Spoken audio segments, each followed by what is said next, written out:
সময় আর নদীর স্রোত কোনোটাকেই আটকে রাখা যায় না। দেখতে দেখতে কিভাবে জানি ৩টা বছর শেষ হয়ে গেল, কোনোভাবেই বুঝতে পারলাম না। মনে হচ্ছিল ওই তো সেদিন মাত্র বিয়ে হয়েছে, কিন্তু আজকে বিয়ের ৩টা বছর পার হয়ে গেল। আসসালামু আলাইকুম। আজকে আরেকটা নতুন ব্লগ ভিডিও নিয়ে চলে এসেছি। আজকের ব্লগটা সকাল থেকেই শুরু করে দিলাম। সকালে ঘুম থেকে উঠেই রান্নাঘরে গিয়ে দেখছিলাম আম্মু সকালে নাস্তা রেডি করছিল। নাস্তাটা হচ্ছে খিচুড়ি। রাতেই আমি বলেছিলাম আজকে একটু খিচুড়ি রান্না করিও, তো বাসায় যে সবজিগুলো ছিল সেগুলো দিয়ে আম্মু খিচুড়িটা রান্না বসিয়ে দিয়েছে। এই তো কথা বলতে বলতে খিচুড়িটা অনেকটাই হয়ে এসেছে। এই তো এদিক দিয়ে আম্মু রান্না করছিল আর পাশে দাঁড়িয়ে দাঁড়িয়ে আমি ভিডিও করছিলাম আর খিচুড়িটা একটু নেড়ে দিচ্ছিলাম। তো খিচুড়িটা নামানোর আগ মুহূর্তে আম্মু একটু গরম মশলা দিয়ে দিয়েছিল। মশলাটা দেওয়ার কারণে খিচুড়িটা খুব ভালো একটা স্মেল আসছিল আর কালারটাও খুব সুন্দর এসেছে। আম্মু যেভাবেই রান্না করুক না কেন, আমার থেকে আম্মুর রান্নাটা খুব বেশি মজা লাগে। আমি কেন, সব ছেলে মেয়েরই মনে হয় ছোটবেলার থেকে মায়ের রান্নাটাই খুব বেশি ভালো লাগে, সে রান্নাটা যেমনই হোক না কেন। তো খিচুড়িটা ভর্তা দিয়েই খেতে পছন্দ করি, তাই আম্মু সকাল সকাল একটা ভর্তাও রেডি করে নিয়েছিল। কাঁচামরিচ, পেঁয়াজ, রসুন আর ধনিয়া পাতাকে ভালো করে বেটে নিয়ে তারপর এটাকে তেলের মধ্যে ভেজে নিবে। এই ভর্তাটা আমার খুব পছন্দ। এই তো ভর্তাটা রেডি করে রেখে তারপর অন্য পাশে আম্মু আবার পেঁয়াজ কাঁচামরিচ কেটে ডিমটা ভাজি করার জন্য রেডি করে নিচ্ছিল।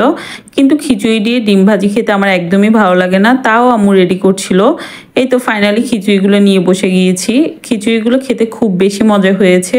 দেখতে যেমন লোভনীয় হয়েছে, খেতেও ঠিক ততটাই মজা হয়েছিল। এই তো খাওয়া দাওয়া শেষ হওয়ার পরে আরহামের বাবা বলছিল আজকে যেহেতু একটা স্পেশাল দিন, তাই দুপুরে আমরা নাকি সবাই বাইরে খেতে যাব, তাই সবাইকে রেডি হতে বলছিল। কিন্তু সবচেয়ে বেশি খুশি ছিল আরহাম, কারণ সে সবার আগে রেডি হয়ে বের হয়ে গিয়েছে আর সে নিচে নেমে লাফালাফিও করছিল। আমার ভিডিওগুলো যদি আপনাদের ভালো লাগে তাহলে লাইক কমেন্ট শেয়ার করে আমাকে একটু সাপোর্ট করবেন। যেহেতু আমার পেজটা নতুন তাই একটু সাপোর্ট করবেন। ফাইনালি আমরা চলে এসেছি রেস্টুরেন্টটাতে। এসে আমরা খাবারটা অর্ডার দিয়ে দিয়েছিলাম মেনু কার্ডটা দেখে। তারপর রেস্টুরেন্টটার চারপাশে ডেকোরেশনগুলো দেখছিলাম।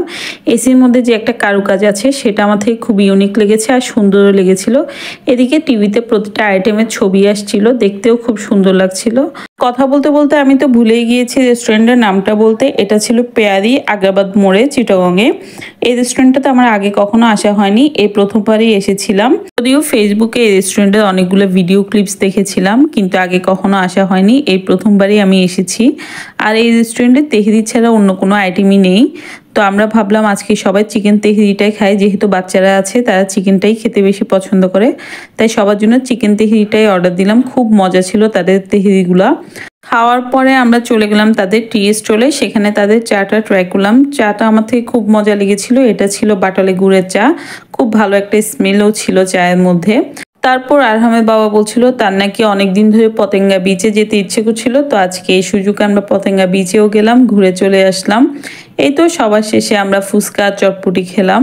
এই তো আজকের ব্লগটা এখানেই শেষ। আজকের ভিডিওটা যদি ভালো লাগে লাইক কমেন্ট শেয়ার করবেন। আল্লাহ হাফিজ।